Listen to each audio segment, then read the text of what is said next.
Puro ganun lang sasabihin, no?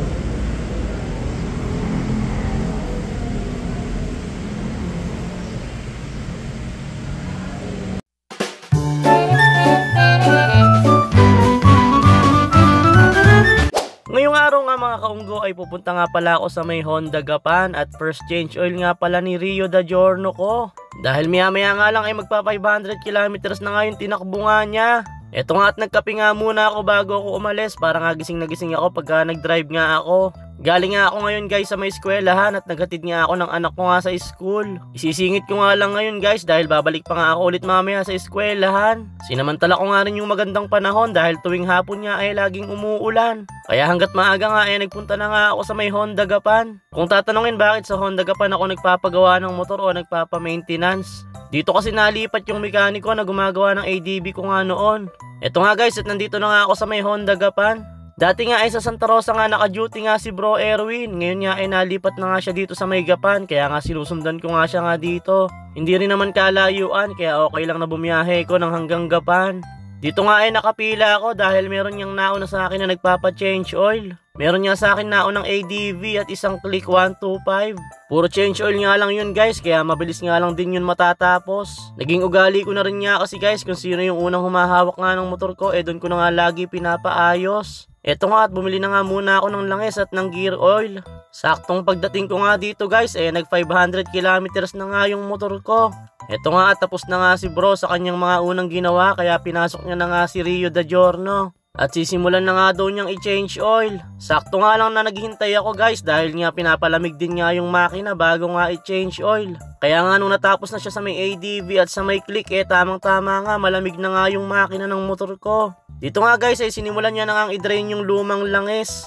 Medyo maitim na nga yung unang langis, syempre ito nga yung kauna-unahan langis nga ng motor. At after nga daw nito pwede na nga daw itong ipa-change oil ng every 1,500 kilometers. Ganito nga kainam nga dito kay Bro Erwin, talagang lahat nga ay chine-check up niya nga sa buong motor. Hindi kagaya nga sa iba na kung ano nga lang yung pinagawa mo yun nga lang yung gagawin nga nila. Dito hindi mo na kailangang sabihin at kusa niya nga itong titignan niya ang lahat. Sa totoo lang sa Kabanatuan nabili tong Giorno ko pero dito ako nagpapa-maintenance ng motor. Bukod nga sa mas nalalayuan niya ako sa Kabanatuan nandito nga talaga yung suki ko nga mekaniko.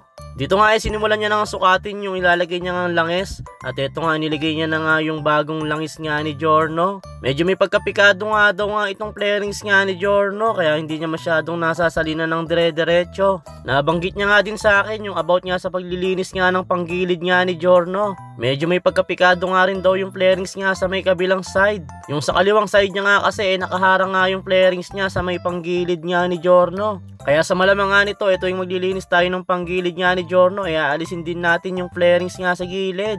Dito naman nga sinimulan na nga niyang palitan nga yung gear oil. Kung magpalit nga ako nito guys, ito istuwan nga ng engine oil. Dahil yun nga din yung sinasuggest nga ng lahat ng mekaniko. Pag nandito nga ako guys hindi nga ako naiinip dahil lagi nga kami nagkakakwentuhan nga netong si Bro Erwin. Napag-usapan nga namin yung binenta ko ng ADV. Sayang nga daw at dapat siya na nga lang daw yung nakabili. Mabilisan ko nga lang din kasing inalis yun dahil atat na nga akong magka-Giorno. Kaya kahit taga Makati nga yung nakabili talagang iniluwas ko nga siya agad. Sa mga malalapit nga dito guys sa may Gapan Honda dito na nga lang kayo magpagawa nga kay Bro Erwin siguradong hindi pababayaan yung motor nyo. Subok ko na nga ito noong nasa Santa Rosa pa nga siya. Dito nga guys tapos niya na nga palitan niya lahat ng kailangang palitang langis. At chine-check up niya na nga lang yung buong motor ko kung ano yung mga kailangang ayusin o baka merong mali. Pero wala naman daw siyang nakitang mali dahil kilala niya nga ako dahil sobrang selan ko nga sa motor lahat naman talaga tinitignan ko nga din sa bahay.